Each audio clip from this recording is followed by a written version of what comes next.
What's up everybody, I'm quickly interrupting ahead of this video. Welcome to the channel of course, but quickly wanted to shout out the Signal group we have, which is a group in which I share all of my trades. For example, also this maker trade that we took over the course of this week. But we also, for example, bought Bitcoin at 101,000, which hopefully it's still trading higher at this point of time, but it went to 107,000. But I also released a new trading guide in which I fully explain one of the main strategies that I use to trade. So not only will you get profitable signals, you're also able to learn how to become a profitable trader yourself. So if you want to join, that sounds interesting, links will be down in the description. For now, enjoy the video. Bye. Good morning everybody, welcome back to cilinixfxcapital. Hope you're all doing great and welcome to this new video right here on Dogecoin. Needed to update this. I covered this on I think Tuesday or Wednesday. So it's been 2 or 3 days. And we've had some significant updates in between, which I'm personally not that much of a fan of. So that's what we have to talk about. Also unexpected. Yes, obviously since I did the last update, a lot has happened, right?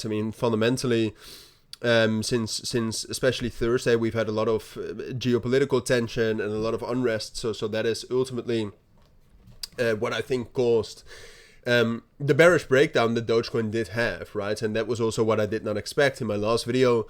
Before most of this was going on, what I said is that, we found a strong resistance right here at 20 cents.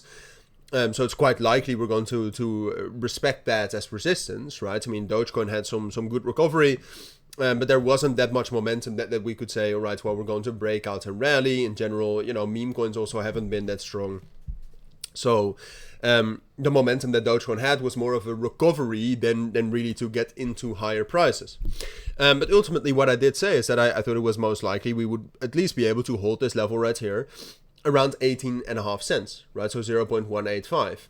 And we failed to do that. And I'm not using this as an excuse, but I think it's explained by the fact that we had so much political instability and just in general unrest in the general financial markets, right? So that also matters for Dogecoin. And then meme coins tend to not particularly hold up well, right? When we have unrest like that. So that also fell a little bit more, and that caused Dogecoin to drop down below 18.5, which on the higher time frames is actually quite significant, right? Because if we look at the daily time frame, this is also what we spoke about last week, Friday, when because of other political instability, we had dropped down below 18.5 cents. What we said is that, we need to reclaim this.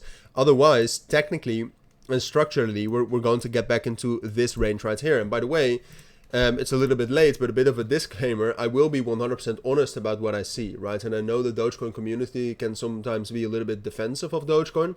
I understand, and but I try to tell you what I see, right? Based on my analysis and based of my understanding on the markets, which, over time, obviously I'm not always right. That would be impossible.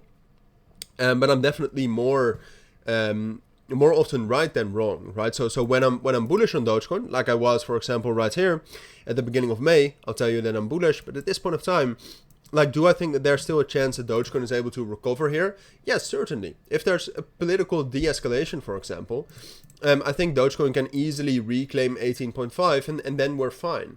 But as it stands right now on the daily time frame, we have dropped down below the main support level that we had at 18.5 cents.